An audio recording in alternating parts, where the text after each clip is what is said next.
Good morning, my magnificent ones. Sue Paulson here, your magnificence mentor, and we're back with another episode of Tea with Sue. Welcome. I've had company this week. I was away last week for a little jaunt and was with friends and relatives for Thanksgiving, and then Canadian Thanksgiving. And then this week I have my dear auntie visiting from south of here. She's come up for a family wedding, which we're going to tomorrow. So as a result, I've had lots of opportunities to connect with a lot more people than I usually do. So it's been lots of fun.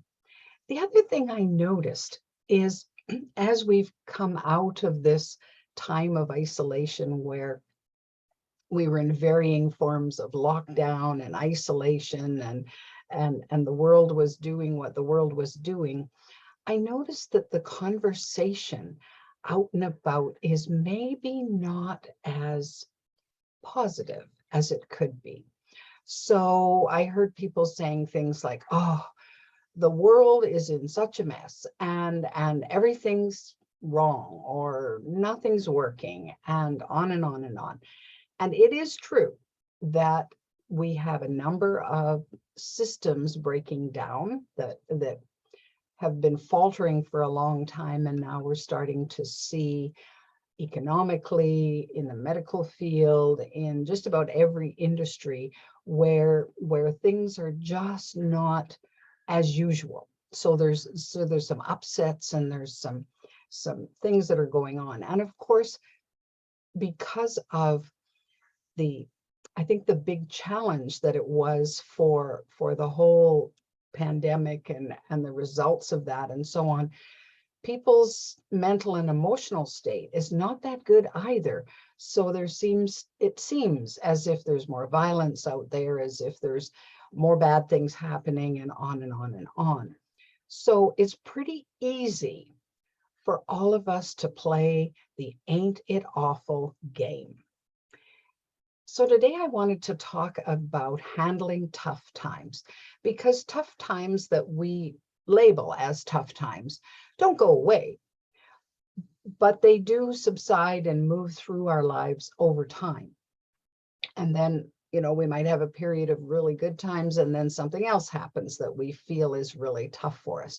Well, that's part of being on planet Earth. I mean, we're here to not only experience all of that, but to learn how to grow through that and beyond that.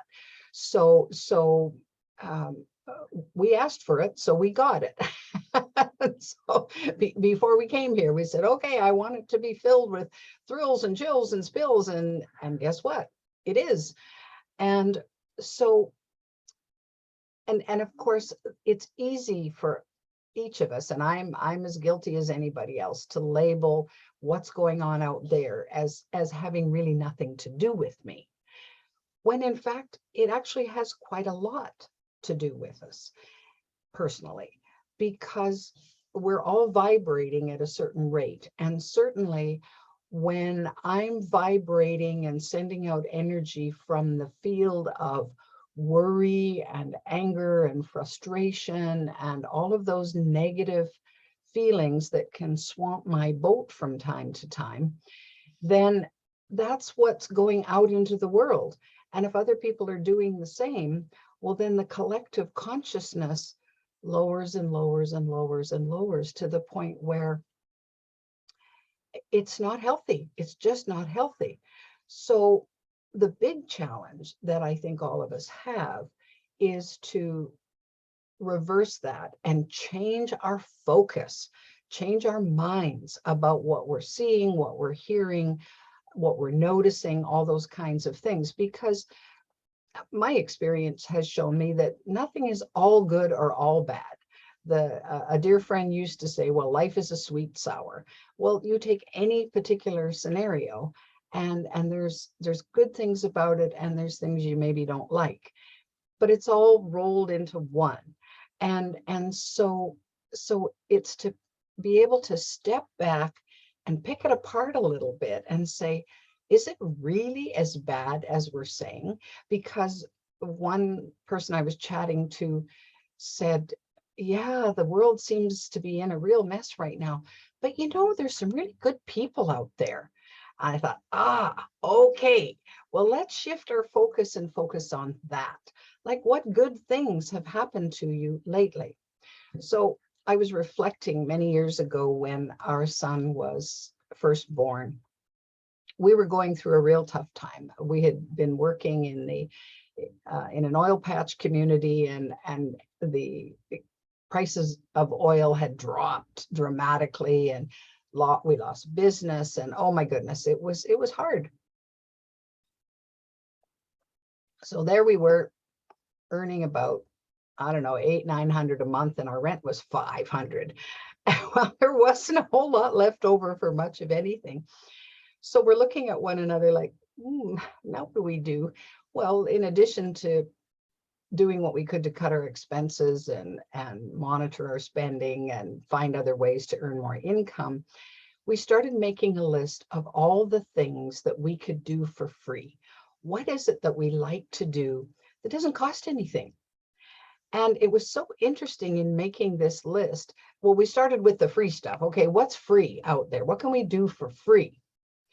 And when we finished this list, it was quite long, actually. And much to our astonishment, we looked at it and we said, well, not only are all those things free, those are things we really like to do. And so our mood shifted and our energy shifted to saying, well, then it's not all bleak. It's not all bad. It's not all wrong. It's not all horrible. It's not all terrible. There are bright spots. There's little shafts of light coming into this darkness. Well, that's what we want, is we want to focus on the light, not focus on the dark. I know the times that I have sat and worried endlessly about this, that, and the other thing. It didn't serve me that well, because then when I got up from the chair, I was looking for other things to worry about. And it just seemed as if the more I worried, the more I had to worry about. Well, it's so fascinating to me that the less I worry, the less I have to worry about. So how is that working? Well, it's us. It's us. It's our mindset. It's our emotional state. It's what we focus on. There's that old saying, what you think about comes about. Well, if I'm thinking positive thoughts, it doesn't mean that my life or my world is going to be all rosy, but I have a far better chance of it being more rosy than if I just focus on the doom and the gloom and how bad things are. And I mean, it's so easy to play that game, because that's all it really is a game. We get into this, oh, isn't it awful? And then one says it, and then oh yeah, well, I got a better story than yours. Oh, I can top that. And it goes on and on and on. But what about the good stuff? I mean, there now are networks of information or channels of communication, I guess I would call them, where they talk about the good news network. And you hear these positive stories that uplift you and make you feel good. And you think, well, I like that. I don't so much like listening to all the stuff that's on the regular news channel, but I like the good news. And so why aren't we doing more of that? Like, what is it that compels us to just dig deeper into the trauma and the drama and all of that, and stay, well, what it creates is it creates that victimization, that mentality of, oh, I'm a victim, I don't have any control over anything, including myself.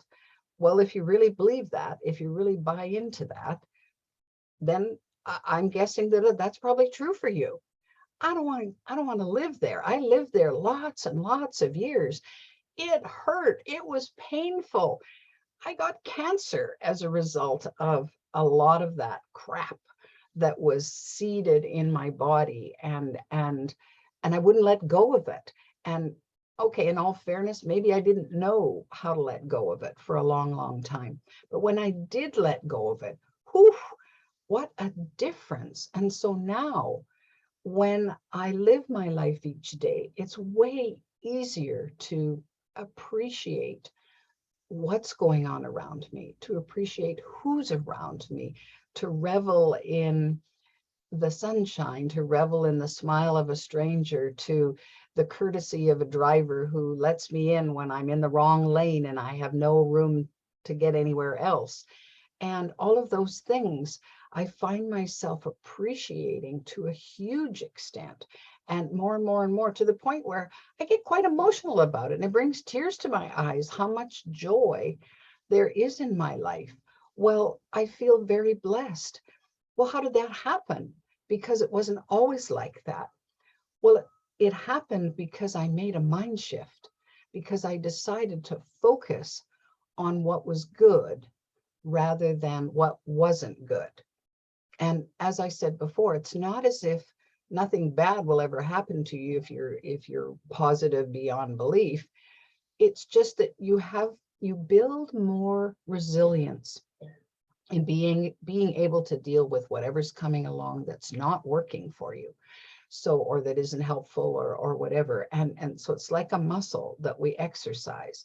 So I'm doing my best on a daily basis to deactivate that worry muscle and that stress muscle and all of the things that don't serve me in life, and really focusing on building up my ability to see the good in things, to see the bright spot, to follow the light rather than dive into the dark.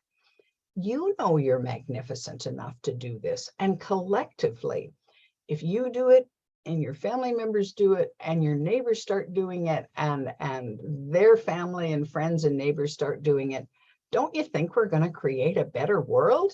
Don't you think it'll be more fun to be on planet Earth instead of playing this game of, oh, things are so bad? Well, it's pretty hard to change something that's not working when you're mired in the problem. But when you step outside of it and then take a look at it from all sides, well, what is this really all about? What's going on here? And you gather other people's perspectives. Well, what do you think about this? Is there a solution to this, or how do we move beyond this? That's when really change starts to happen, because people are willing to say, I'm not going to accept what I see right here in front of me that looks all black and yucky and miserable. I want to see beyond that. Is there something more than just what appears to be the worst of the worst? And that's when the brain kicks in and says, oh, you're looking for a little glimmer? Okay, let's see if we can find one. And it starts scouting around. And then almost it seems serendipitously, people appear in your life that say, well, have you ever thought about this? And then you realize, whoa, we were just talking about that problem and I needed that little piece of information. And somebody else will come along, or you'll watch a podcast, or you'll listen to a piece from somebody else, or read something, and you go, oh, there's an answer. Whoa, okay. And then we can move from there. So I think today, if you're facing tough times, and I faced my share, this too shall pass, and it will pass quicker, or at least not feel so severe. I think if you look at, this is outside of me, in the sense of, this is not me. What's happening is not me. I'm more magnificent than that. I have the ability to rise above that. And when you do, when you choose that, then it's as if the universe conspires and said, oh, she wants more of this and less of this. He would rather have this positive focus than this negative focus. And then things happen, and it feels like magic, and you go, oh, I don't know where that came from, but I like it. Well, where did it come from? Well, it came from inside you, because you decided, you made a shift, you set your intention for more than whatever was in front of you that you didn't like. So you did it, you desired it.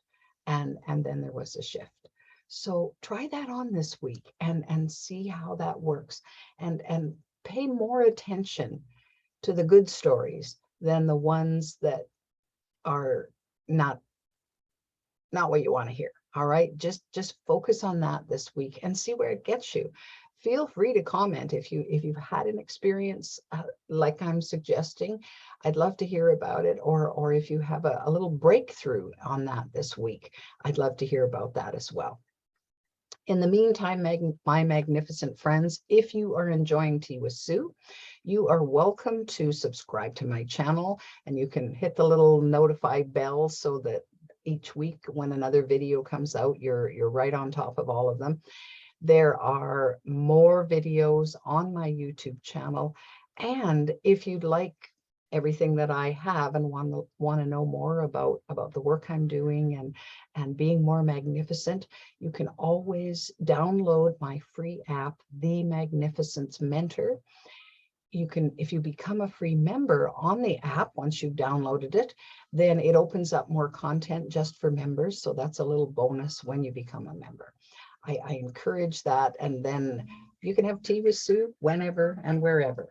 Oh, there's my phone. So it must be time to go. Bye for now, my dear friends.